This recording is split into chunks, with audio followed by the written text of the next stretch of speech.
In July 2015, the United States women's national team won the FIFA World Cup in Vancouver. They defeated Japan 5-2 in the final, the most watched soccer game in the history of American television at that point. They were world champions. They received a total of $1.725 million in bonus payments from the United States Soccer Federation. 1 year earlier, the United States men's national team had been eliminated from the 2014 World Cup in the round of 16. They lost to Belgium and went home. They received $5.375 million in bonus payments. Megan Rapinoe had been part of USWNT squads for years. She had watched this pattern hold across tournament after tournament, CBA after CBA, negotiation after negotiation. The women won more. The women were paid less. The disparity was documented, repeatable, and institutional. In March 2016, she and 4 teammates, Alex Morgan, Carly Lloyd, Becky Sauerbrunn, and Hope Solo, filed a complaint with the Equal Employment Opportunity Commission against the United States Soccer Federation. They alleged gender discrimination in pay.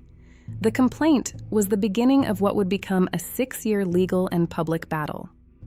Like and subscribe if you're new here. This story is about a fight that was ugly before it was won. Hit the bell. Megan Rapinoe came out publicly as gay in 2012, one of the first active professional athletes in a team sport in the United States to do so. She became an outspoken advocate for LGBTQ rights, for racial justice, and for equal pay in sports. She kneeled during the national anthem in 2016 in solidarity with Colin Kaepernick, becoming the first white athlete to do so. She was penalized by the United States Soccer Federation for kneeling, which subsequently changed its policy requiring players to stand. She was, in other words, not a player who stayed quiet about the institutions that governed her sport. And she was, in turn, not treated quietly by those institutions or by the segment of the public that opposed what she stood for. The equal pay fight was the center of it. The EEOC complaint in 2016 did not immediately produce results. It opened a legal and public channel that the players used to sustain pressure on U.S. soccer over the following years. In March 2019, 28 members of the USWNT filed a federal lawsuit against the USSF under the Equal Pay Act and Title VII of the Civil Rights Act. The lawsuit made detailed allegations. The women were paid less per game, less in bonuses, and less in overall compensation than the men's national team, despite generating comparable or superior revenue, winning more, and playing more games. The 2019 FIFA Women's World Cup happened in the middle of the lawsuit. The United States won. Rapinoe scored 6 goals in the tournament, won the Golden Ball as the best player, and scored in the final against the Netherlands. The team's victory lap around the stadium in Lyon was accompanied by chants from the crowd. Equal pay, equal pay. In a sports arena, at a world championship, with hundreds of millions of people watching globally. Whatever you thought about Megan Rapinoe personally, the image of a team winning the World Cup while the crowd demanded they be paid fairly was one of the most concentrated expressions of the gap between athletic achievement and institutional recognition in the history of women's sports. In May 2020, a federal judge dismissed the USWNT's equal pay claim. The ruling was a significant setback. The court found that, when evaluated under the pay structures the union itself had negotiated, the women had not been paid less than comparable men. The players appealed. The appeal did not ultimately produce a court victory. What it produced was leverage. By 2021, the landscape had shifted.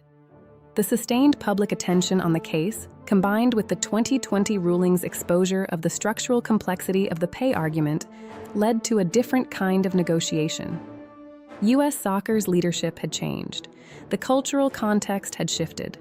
The women were not going away.